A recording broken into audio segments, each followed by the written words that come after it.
It's Friday night. You suggest going out, maybe catching that movie you've been waiting for.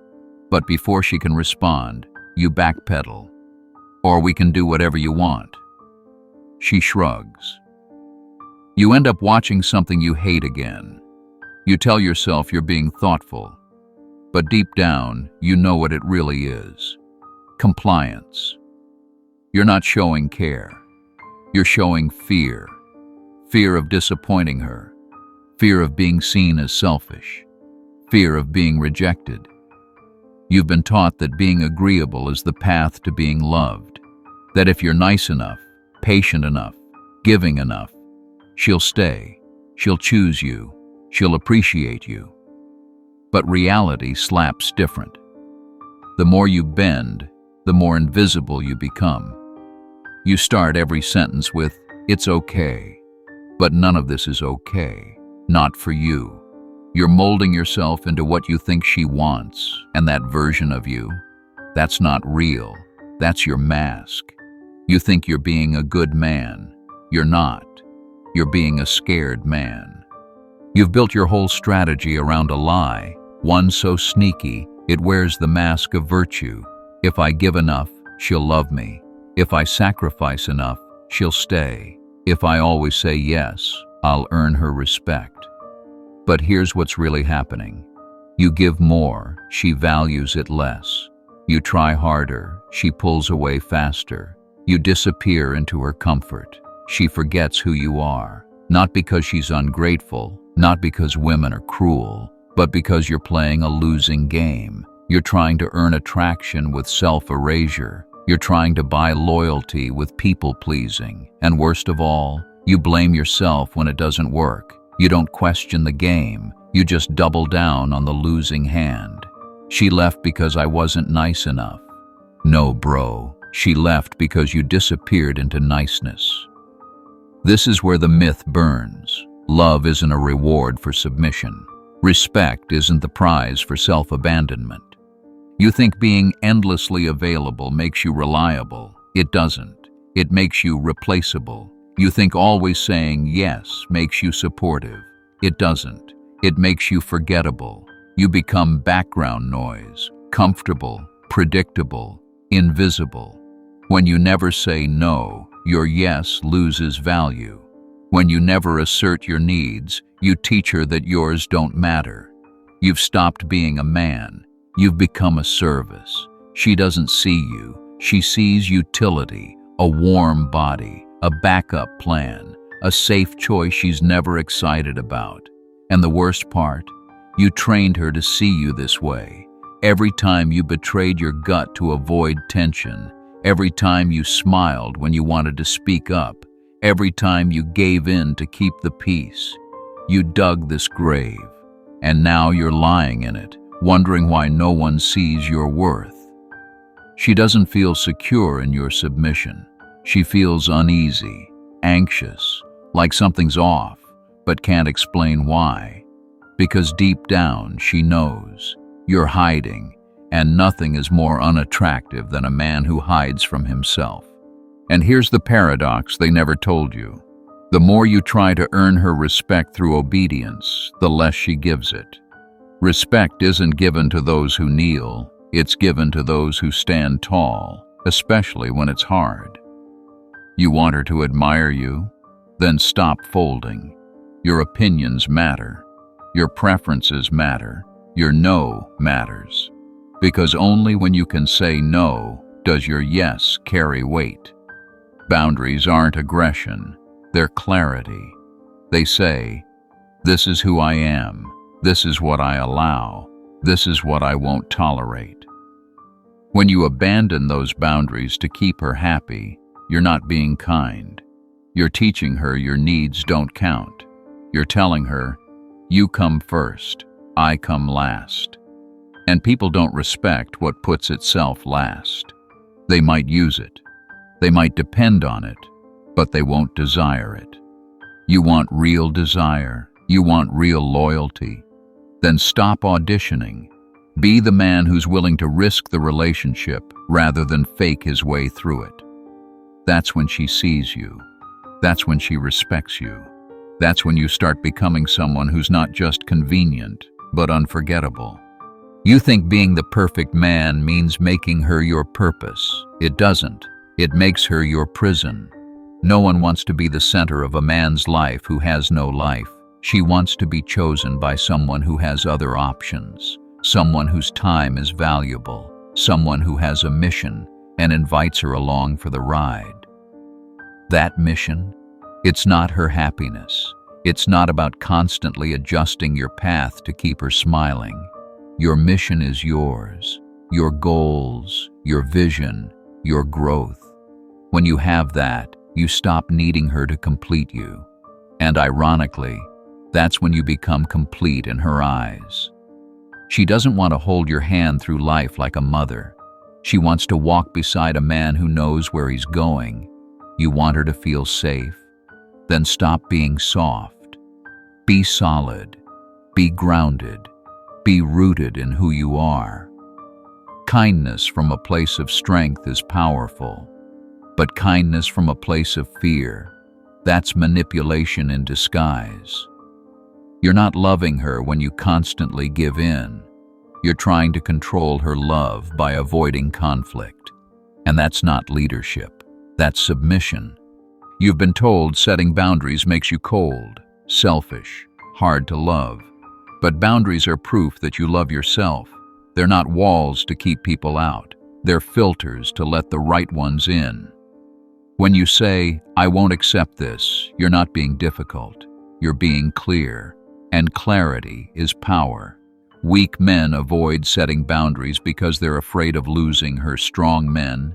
They'd rather lose the wrong woman than lose their peace. Your time, your energy, your emotional space, these aren't freebies. They're investments, and smart investors don't throw capital at bankrupt businesses. So no, you don't owe her constant agreement. You don't owe her endless availability. You owe yourself honesty. You can be kind and still say no. You can care and still walk away. Because the moment you tolerate what drains you, you tell the world you don't believe you're worth protecting.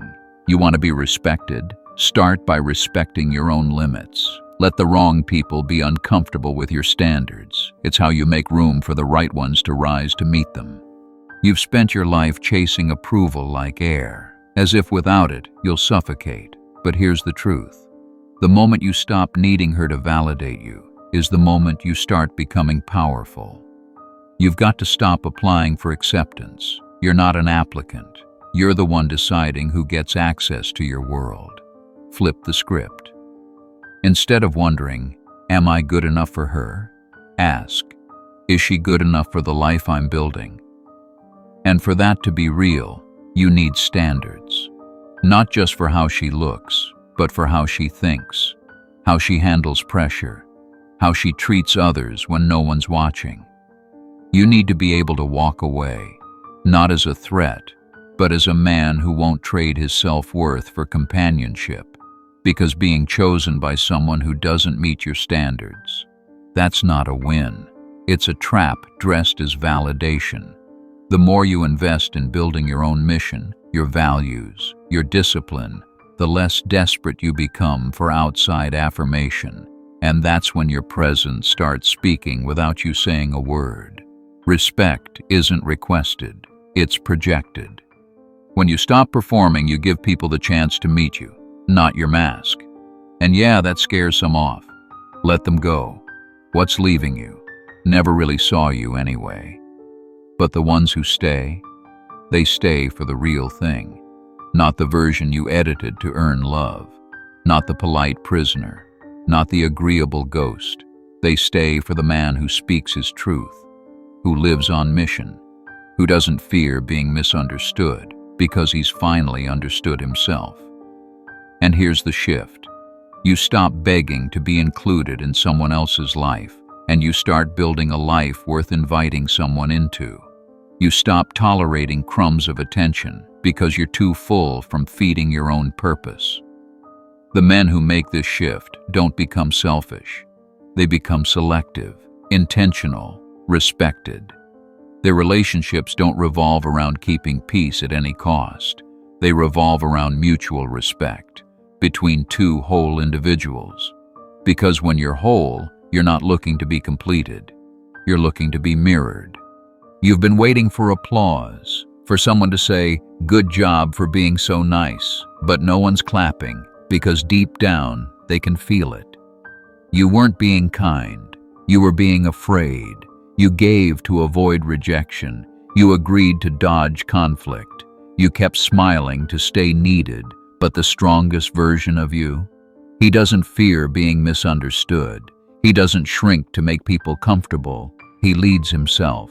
He walks into the world with a spine clear, grounded, purposeful, not to prove anything, not to perform masculinity, but because it's who he is, with or without an audience. You stop asking for permission to be who you are. You stop waiting to be chosen. You start choosing how you spend your time, choosing who gets your energy, choosing peace over approval, even when it costs you attention. That's the shift that flips everything. You don't lose people because you change. You lose the people who were never aligned with who you really are. And in that space, new ones arrive. Stronger bonds, cleaner energy, no games, no guilt, just real ones. You started this journey thinking, if I give enough, maybe she'll stay. If I bend far enough, maybe I'll be loved. But now you know, love isn't earned through self-erasure. Respect isn't handed to the man who hides behind niceness. And attraction isn't born in fear. It's born in freedom. The freedom to say no, the freedom to walk away, the freedom to disappoint others, to stay loyal to yourself. Because the real you, the one with edges, with standards, with vision, that's the man worth respecting. That's the man worth choosing. Not because you gave everything away, but because you stood in your truth and let others meet you there. From now on, you won't be the one who waits to be seen. You'll be the one who sees himself first. You won't beg to be loved. You'll build a life that love wants to join. You won't shrink. You'll stand. And whoever can't handle that, they were never meant to stay. Let them walk. Let them miss the man who rose from his own ashes.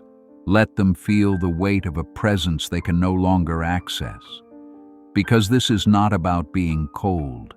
This is about being clear, about living from your center, not for her comfort, not for their approval, but for your truth. The man who pleases fades. The man who leads, he remains. But now I've got a question for you, and I want you to be honest.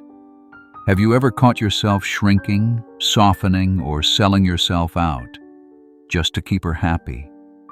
Drop your experience in the comments. No filters, no shame. Let's see how many of us were trapped in the same pattern, and how many just broke out. And if this video hit something deep inside you, don't just click away. Subscribe right now, because we're just getting started. Smash that like button if you felt even one part of this message. It helps way more than you think. In the next video, we're diving into one of the most misunderstood truths in modern relationships. Why every woman eventually tests her man, and what it really means. And I promise you, you're gonna love it. So make sure you watch that one next.